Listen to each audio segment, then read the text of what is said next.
The recent spate of extreme weather events across the globe paints a vivid picture of the looming crisis of climate change. From heavy rains in Dubai to wildfires in Australia, the signs are clear. Our planet is in distress. Climate change impacts vary widely, driven by a complex interplay of factors such as geography, socioeconomic conditions, and vulnerability. Let's take a closer look at how it's affecting our health. India. More frequent and intense heat waves, floods, and cyclones are wreaking havoc on communities. Agriculture, water resources, and public health are under threat. Europe. The continent is experiencing rapid warming, with temperatures rising at twice the global average, leading to unprecedented heat stress. Australia. Prolonged droughts, bushfires, and heat waves are becoming the new normal, posing a threat to ecosystems like the Great Barrier Reef. Brazil, the Amazon rainforest, crucial for regulating the global climate, is under siege from deforestation and wildfires endangering indigenous communities and wildlife. Bangladesh, highly vulnerable to sea level rising cyclones, millions face displacement and food insecurity due to climate change impacts. United States, more frequent and severe hurricanes, wildfires, and droughts are putting communities at risk. The World Health Organization has declared climate change as the single biggest threat to humanity's health. Indeed, climate change not only jeopardizes our planet's health but also poses dire consequences for human health. From toxic air pollution to extreme weather events, the toll on our well-being is mounting. জীবনযাপন বলতে এখানে যা ঝড় বৃষ্টি আমাদের এখানে তো নদী এলাকা তা যেভাবে নোনা জল নদীর বাঁধ ভেঙে ঘরবাড়ি নষ্ট হয়ে যায় ওই ভেঙে গেলে আবার নতুন করে যেরকম পারি সেরকম করে বানাতে হয় প্রত্যেকের ক্ষতিপতি হয় আর আনফানে এখানে ঘর বাড়ি নষ্ট হয়ে গেছিল ধানের ক্ষেত নষ্ট হলো প্রথমে তো ওই ইয়াস ঝড়ে নোনা জল ঢুকে গেল তারপরে জল টল ছিঁচে শুকনো করা হয়েছিল লবণ জলটা কিন্তু বর্ষার জল ধরে রেখেছিলাম পুকুরে দিয়ে দেখলাম যে বীজতলা হয়েছে যখন চাষ হবে কিন্তু পরপর যত রোদ্দুর হলো লবণ জলটা তত বাড়তে শুরু করলো এত লবণ হয়ে যাচ্ছে জলে তারপরে ঠিক ধানটা বেরোনোর সময় ধানটা পুরো ড্যামেজ হয়ে গেল এই জল দিয়ে পুরোটাই পুড়ে গেল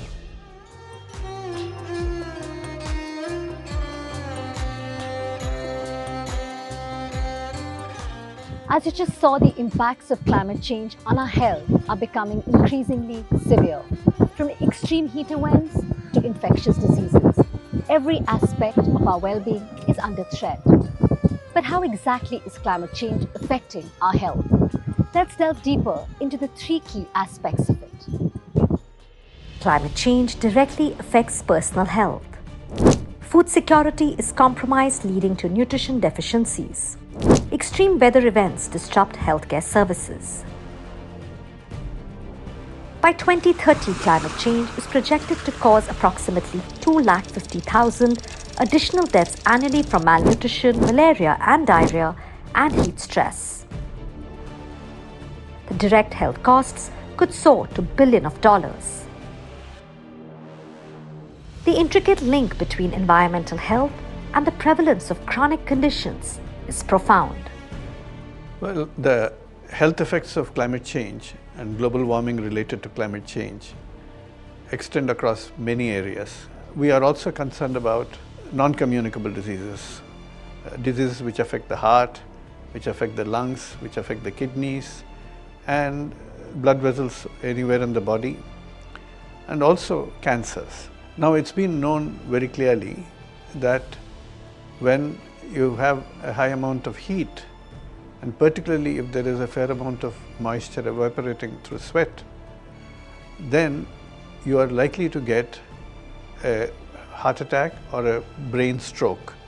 because the blood thickens and the concentrated blood tends to clot, and particularly strokes, that is paralytic attacks involving the blood vessels of the brain, are much more likely. But at the same time, because you are losing a fair amount of water from the body, the amount of blood reaching the kidneys also decreases, and you can actually get kidney dysfunction in severe heat. So multiple organs can get affected because of the heat.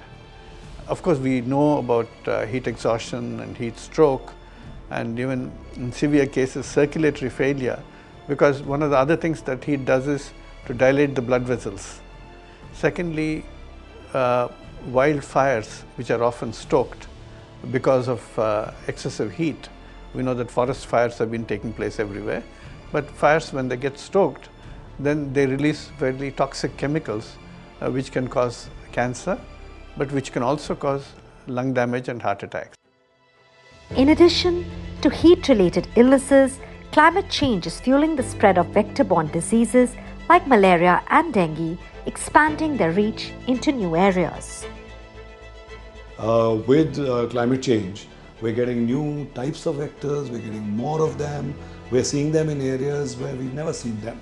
So dengue, for example, just to take that as an example, dengue has been expanding, has been growing continuously over the last few years, and we are projecting that that will continue to grow. So looking at how climate is changing and how vector populations are increasing, and trying to map out hotspots where this is happening is going to be absolutely critical. Dengue used to be an urban disease. It's also showing up in rural areas. So vector-borne disease is essentially coming out of global warming. So as the temperatures are increasing, as those periods are getting longer, it's warmer. Waterborne diseases exacerbated by floods and contamination pose a significant threat to public health, especially in vulnerable communities with limited access to clean water and sanitation. So during a disaster, what ends up happening is that you have, like for instance, in the case of a drought, you would have really a paucity and sort of scarcity of water. Now that can have significant implications on the availability of water for hygiene purposes. That's sort of a very direct impact of the shortage of water. In the case of a flood, which is of course the stark contrast of a drought, what you will see is that there is a huge amount of water, and that can actually be a breeding ground for all kinds of vectors. It can also feed into the sewage sort of areas where the sewers can overflow. That can actually lead to the spread of all kinds of other diseases as well. The most palpable impact of climate change, of course, is on temperature rise. And we are reeling under it in Delhi as we speak, and that has significant implications on the availability of water. It isn't just physical health. Climate change induces both immediate mental health issues like anxiety and post-traumatic stress, as well as long-term mental health disorders due to factors like displacement and disrupted social cohesion. Heat waves are linked to higher suicidal ideation, or again, heat waves are linked to higher domestic violence, to coping by lack of impulse control, obviously irritation, anxiety. And if I shift gears, it's not just slow onset climate change, but also disasters. These can be particularly challenging in terms of mental health for persons with disabilities, because persons with disabilities are not included in communication around disasters, such as, for example, early warnings never include persons who are deaf, or evacuation plans don't include those with locomotor disabilities. In India, we know that an example that has been around for a very long time and not yet recognized as climate change is farmer suicides due to drought and other climatic changes, right? So that leads not just to suicide, but also to anxiety within the farmer, within farming families, or for example, for Indian young people, again, the fear of what is going to come. Now, Adivasi communities, due to climate change, are losing access to traditional ways of life, their language, their culture, all of which has deep mental health impacts on sense of identity itself. Women and girls are being hit hardest by the impacts of climate change in the world's most vulnerable communities. Temperature rise due to climate change poses serious health risks to pregnant women. Some 80% of people so far displaced by the climate crisis are women. Women and children are 14 times more likely to die in a disaster than men. The thing about climate change is that it exacerbates existing inequalities. Because women play, certain roles in society of caretaking, of basically managing the household, of caring for the family, of providing the food and nutrition, being responsible for fuel, for water, and to make sure the children are going to school and get educated.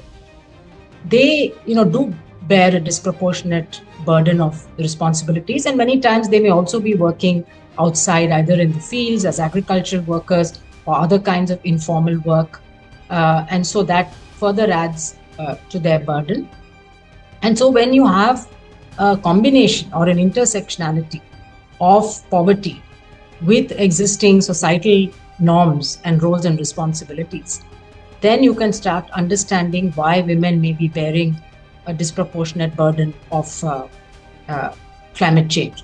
We did an analysis of women who live in drought-prone districts. So we looked at the last 10 years and we find that those districts which are prone to drought, this is all health data from the NFHS, the National Family Health Survey, the latest round, which is round 5, that women were more underweight in those districts. But even more worrying, we found that the incidence of domestic violence had increased significantly by 20 or 30%.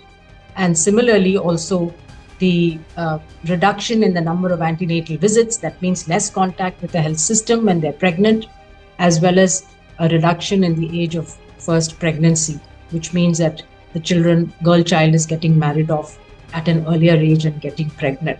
So all these have, a lot of repercussions for women's health, but also the health of future generations. Current climate crisis that we are seeing is essentially a child rights crisis.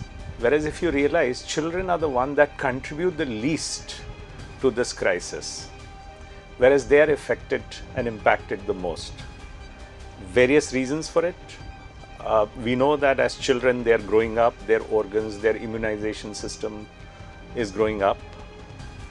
Then the body mass, weight, they consume more for metabolism, so they eat more, they drink more, and even the pollutants, they inhale more. And all of these issues, they leave children the most vulnerable because of this crisis. And in fact, we are calling it a triple planetary crisis, where it is the climate change, then it is the loss of biodiversity, and this all-pervasive pollution that we see due to environmental degradation. All these three combined, they have an impact on the life course for children. When we talk of early childhood development, that window of opportunity, first 1,000 days from pregnancy to first year of life, or if you extend it to 3 years of life. So it is this early childhood development which also gets impacted due to climate. People with disabilities are disproportionately affected by climate change and the disasters resulting from it. They are more susceptible to poverty and food insecurity. Their relative lack of mobility is often overlooked in evacuation plans. It impacts their ability to live independently and to earn a living.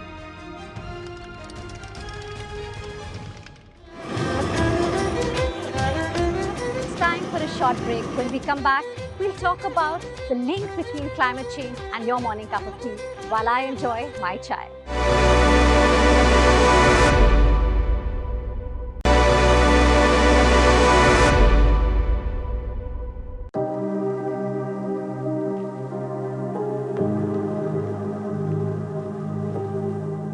Welcome back. We've just looked so far how climate change impacts our health and the health of some of our most vulnerable populations. While the immediate health impacts of climate change on our health is quite concerning, the long-term implications on nutrition are quite alarming. Climate change is disrupting food production and altering the nutritional content of crops. Rising temperatures and erratic weather patterns are reducing crop yields and diminishing the quality of essential nutrients. Agriculture accounts for around 19% of India's gross domestic product, and about 2/3 of the population is dependent on the sector. Extreme weather disrupts agricultural growth and crop patterns.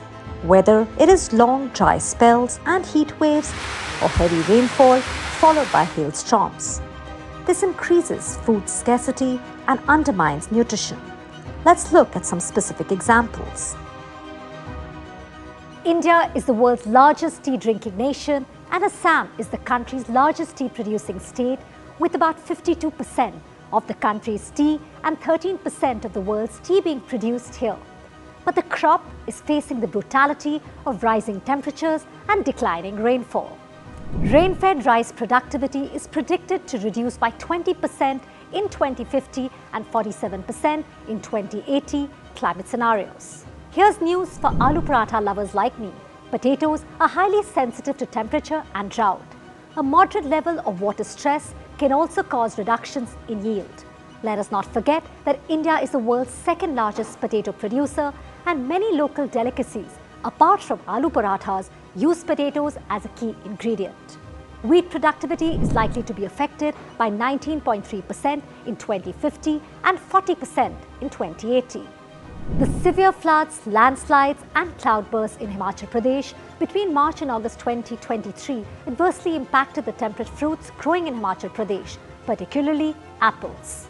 One is that warming is happening, and as the warming is happening, it is also the warm air is holding more and more moisture. When there is a tipping point, when the rainfall comes, that moisture comes down in one go. So you are having both heavy rainfall events and also dry spells. Therefore, the crops are exposed to all these extreme events. You must have seen a couple of years back we had wheat production loss because of heat wave coinciding with the grain filling duration of the filling period of the wheat. Now, when it comes to last year, we have extreme rainfall event coming, and then that also affected the wheat production. Similarly, if you are having potato, tomato, onion, whenever the rainfall is very high, that really damages the crops. Apart from that, these are direct effects. You are also having the pest and disease eruption because of the indirect effects of climate change. So, these are all the factors which are creating a lot of disruption in the production system of as far as agriculture is concerned, and this leads to again price rises and all. There are also effects on livestock. See, if livestock, there is a thermal humidity stress index is there. If it is going above 80, then animals are getting affected. So that's where we may have a reduced yield of milk.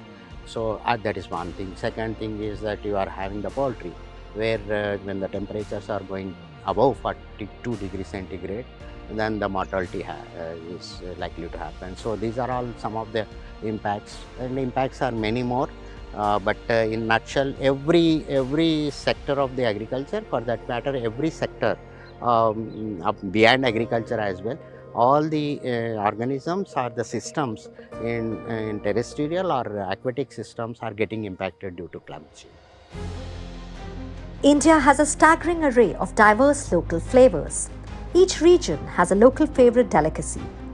No travel to any part of India is complete without sampling the unique flavor of the area. Even with all the diversity in Indian cuisine, most Indian recipes have a common base with two very common ingredients, tomatoes and onions. And both are now becoming more and more expensive because of climate change. Due to unseasonal rains, at the peak of summer last year, farmers lost their crops just a few days before harvest. Failed tomato crops, for example, immediately spiked the prices from Rs 30 per kg to Rs 150 to 200 per kg across the northern states. According to the farmers, the damage caused by the hailstorms resulted in a decline in production output and a surge in prices. The classic example of the economics of demand and supply gap.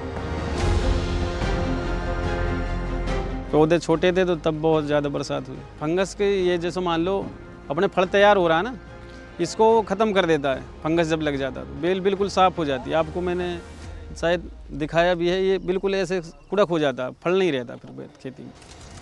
Unpredictable weather patterns and crop failures drive up food prices, making nutritious food unaffordable for many vulnerable communities, further exacerbating food insecurity, malnutrition, and micronutrient deficiencies. In India, where agriculture is a lifeline for millions, the consequences are dire. It isn't just prices and quantity, it is also quality. Rising temperatures and atmospheric carbon dioxide levels can affect the nutritional quality of food crops. Studies suggest that elevated CO2 levels can decrease the concentrations of essential nutrients such as iron, zinc, and protein in staple crops like rice, wheat, and maize.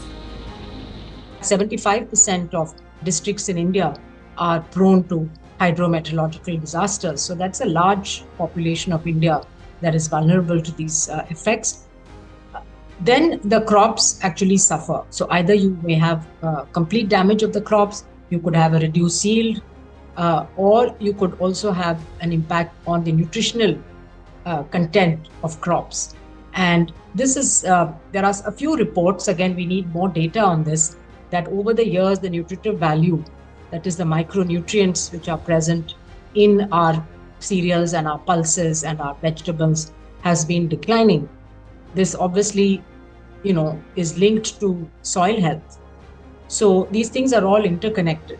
So the quality of the water, the quality of the soil does impact the ultimate product that we consume. Furthermore, in large parts of India, people are eating mostly a carbohydrate-based diet and are not getting a nutritious diet as per the definitions given by the ICMR's, National Institute of Nutrition.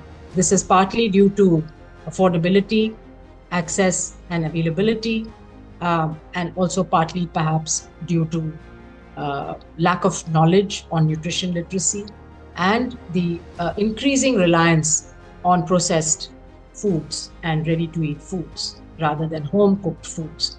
So all of this is resulting in a change in our nutritional profile, where on the one hand, we used to be worried only about malnutrition and stunting and underweight.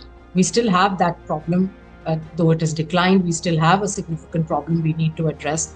But on the other side, the worrying side is that we have more and more obesity, overweight, and this in turn is associated with higher rates of diabetes, hypertension, and other non-communicable diseases. So the secret to a good health actually is through our diets. And many analyses done globally as well as in India have shown that over 70% of us are not actually getting a healthy diet. And as climate change worsens and as global warming worsens, the impacts on agrarian communities is likely to get worse. And this is why we need to act now to mitigate some of those impacts. And now the third principle. Extreme weather events due to climate change disrupt healthcare services, infrastructure damage, power outages, transportation disruptions, and healthcare workers' safety. In the face of climate change, which is happening today, how do we ensure that our health system is more resilient, our hospitals respond to any climatic event that happens? India has all climatic zones and it has all climatic risks. We are sitting in New Delhi. For us, heat waves, air pollution, and some bits of flooding are major concerns. For a hospital in Chennai, it's flooding, hurricanes, and related impacts that can have on our operations.